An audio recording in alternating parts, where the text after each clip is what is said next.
तत् धन सम। ठीक है, तत् का मतलब क्या है?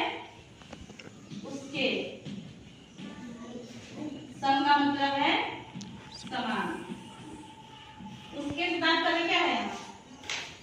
उसके का तात्पर्य यहाँ पर क्या है? स्रोत भाषा। यहाँ पर उसके का मतलब है स्रोत भाषा। स्रोत भाषा बोले तो संस्कृत भाषा। संस्कृत भाषा सबसे हमारी प्राचीन भाषा क्या है? संस्कृत, है ना। तो संस्कृत कुछ शब्द ऐसे हैं जो संस्कृत से ज्यू के त्यू ले लिए जाते हैं। ठीक है, ज्यू के त्यू मतलब जैसे हम लोग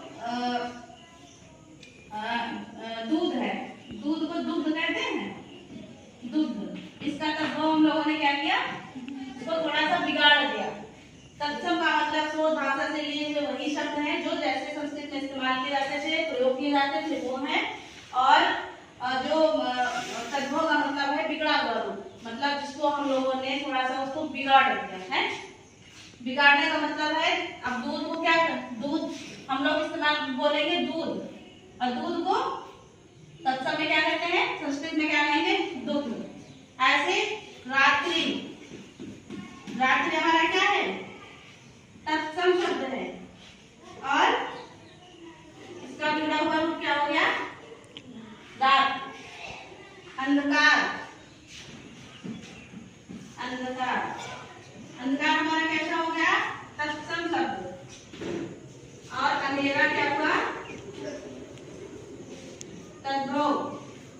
तो समझ में आया? यहाँ पर तत् मतलब उसके, सम मतलब समान, उसके मतलब स्रोत भाषा। अगर किसी पूछ लिया जाए तत्सम का अर्थ क्या होता है, तो बोलोगे तत्व मतलब उसके, सम मतलब समान। अब पूछ दिया गया कि उसके मतलब किसके?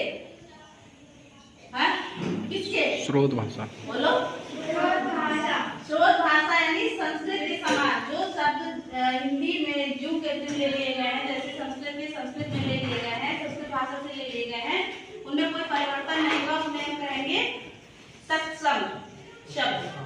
ठीक है, और क्या है? हिंदी में अनेक ऐसे शब्दों का प्रयोग हो रहा है जो संस्कृत से सीधे आए हैं तथा अपने मूल रूप में ही हिंदी में प्रयुक्त होते हैं। ऐसे शब्दों को तत्सम शब्द कहा जाता है। हिंदी में प्रयुक्त होने वाले तत्सम शब्दों की संख्या काफी बड़ी है। उदाहरण के लिए कुछ शब्द जैसे मैंने बताया, बालक बोलेंगे ना, बालक, गुरु, बालक,